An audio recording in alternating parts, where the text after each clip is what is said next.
Boom Radio asks its listeners to help fight against the BBC.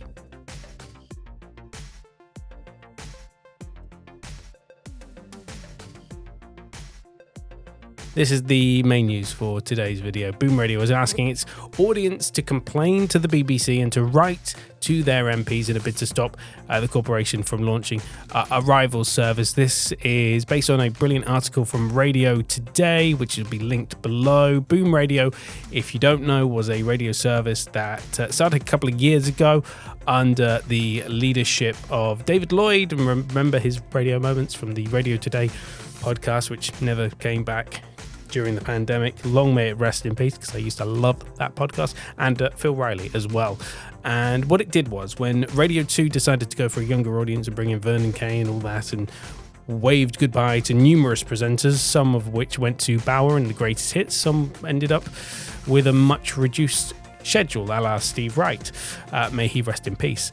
The BBC has now retroactively decided that they want that audience back and are now offering up digital services through BBC Sounds, including this, which would be an extension of the Radio 2 brand. What the BBC says it's going to do, and that is important to clarify, is that they want to use essentially their archive and use music from the 50s, 60s and 70s, and to create something that they claim isn't being done at the moment. However, Boom Radio told Radio Today that we feel this sounds remarkably like Boom Radio. And yet the BBC suggests that there's no other station like it. They are wrong.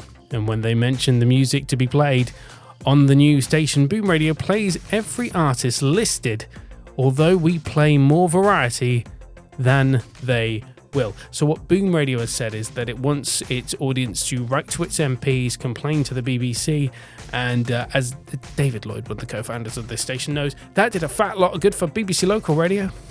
It really didn't make a blooming bit of difference, did it? Once the current BBC management, and I should state that I am a BBC freelancer for the moment, the current BBC management, where it's at, is if it's got an idea in its head, it's going to go at it full steam ahead. Whether that's a good or bad idea, that's for the future. You know, that's not for the here and present. Even though if somebody says it's a bad idea, you know, I'm not going to relive the past, the past year with saying goodbye to a lot of my colleagues, which has been very sad and depressing. But what I will say is that, yeah, once the BBC gets an idea in its head, it's going for it, no matter what. And for Boom Radio,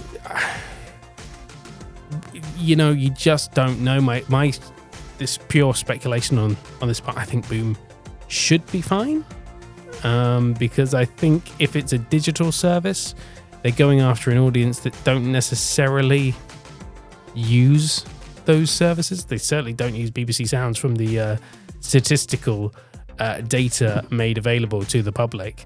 So you're kind of thinking, well, why don't you just leave Boom Radio in its place? You kind of abandon that audience, let them have it. What is interesting is to see how this is going to develop, how this is going to go further.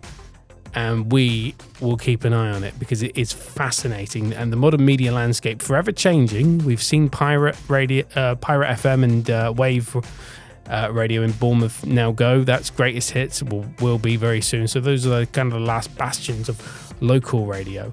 So what is the future of radio? Leave your thoughts in the comments, because I'm intrigued. I'm intrigued to see what you think. Is it community radio? Is it a restructured local commercial community radio? That's kind of what my money's on. But hey, so the main story, Boom Radio has asked its audience to complain to the BBC. We will see just how successful they are on that front.